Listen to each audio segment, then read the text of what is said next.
Hello, everyone, and welcome to Wrestling Unleashed's WrestleCast with your host Joshua Hadley, Moose Nugget on Wrestling Unleashed. Alright, now, for starters, let's talk about Breaking Point. Pay-per-view betting wise, Wildfire 93, Enoch, surprisingly won the pay-per-view thing with 600 points. Everyone, all the second placers got 500 points, and I got 300 points. I got half as much as Enoch. The real big surprise there, that was Enoch's second time ever voting and his first time ever winning. So Breaking Point, most people call it an okay pay-per-view.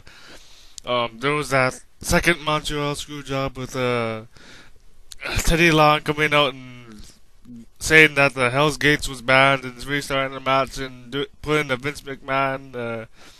I wouldn't really consider the second Montreal Screwjob because I feel that the first Montreal Screwjob was far more controversial with because Undertaker obviously knew that this was gonna happen. And everyone was right. Well, actually, there were some people who voted for it, but uh, John Cena became WWE champion for I think the fourth time. Um, and surprisingly, DX tapped out to Legacy. Big surprise there. I mean, I never saw this coming. I even voted for DX. I don't like him, but well, just to clarify, it's not that I don't like the wrestling skills. Like I like Shawn Michaels, not very Triple H very much, but he's okay. I think. After the way they squashed the Spirit Squad, I never expected them to top out the Legacy. And apparently, Miz versus Kofi Kingston was an okay match as well. I didn't even watch the pay-per-view. I'm busy with college, but I'm gonna go by what everyone I looked at reviews on YouTube and whatnot, and everyone thinks it was a good pay-per-view. So moving on Raw was guest hosted by Trish Stratus. Batista came back and he's going back to SmackDown. So I missed Raw. I got college till when Raw is half over. I was too tired to watch it. ECW. Well, I love the Battle Royale thing. I wish Zack Ryder would get his title match at the pay-per-view, but hopefully they do something on ECW on Tuesday so that they can have Christian and Zack Ryder can have a rematch at Hell in a Cell. So, and another thing, Superstars, I actually watched it this time. I remember to record it, and there was a good match between Finlay and Ziggler there. Thankfully, Ziggler went over. Also, there was sorry, I'm saying a lot. So there was also Chris Masters versus Santino Marella. Okay, match there. And Christian and Paul Burchill going at it again. I always like those two. And TNA Impact was good this week, but it was obviously a TV taping with the beautiful people going over. I can't remember, but we all know perhaps sorry.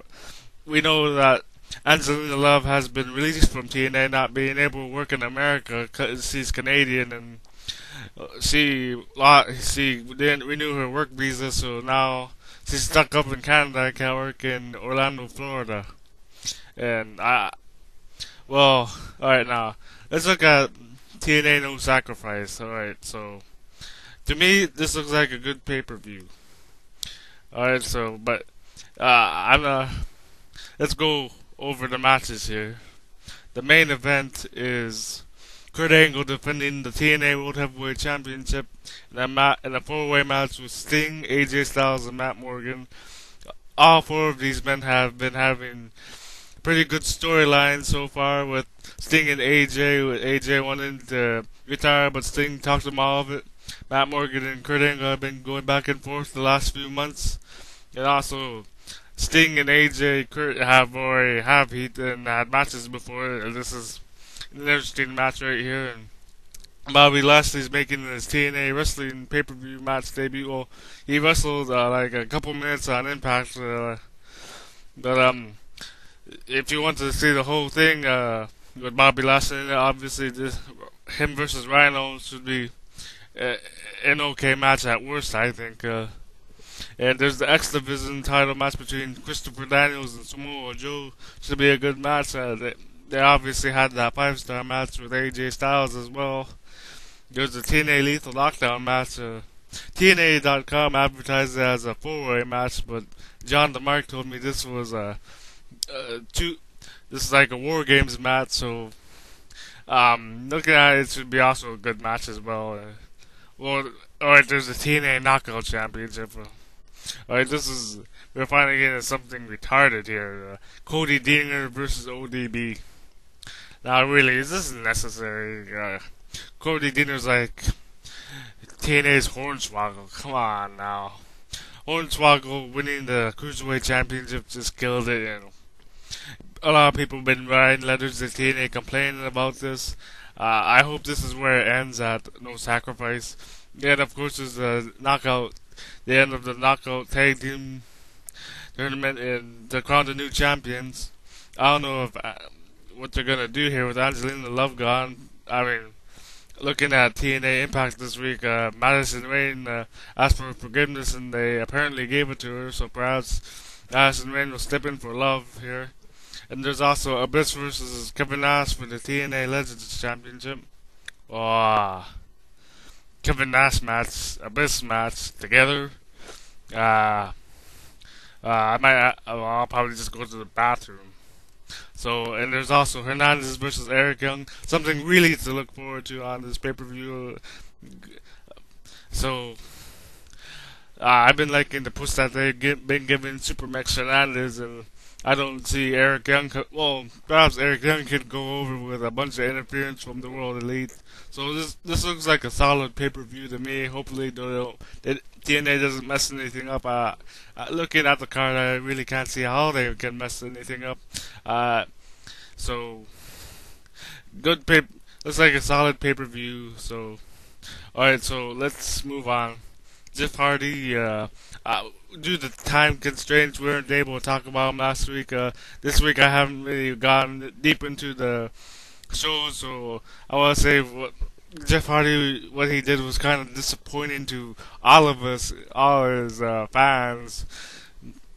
So what he did, getting back into drugs, like Lance Storm even commented that after his house burned down and he lost his dog, that he would hopefully stop. I hoped he stopped, and apparently, well, no, he has not stopped, and he's if he ends up serving time, it's what he deserves. It really sucks, but he got himself into this. So, all right, I'm sorry. We only have 10 minutes. I just almost actually forgot.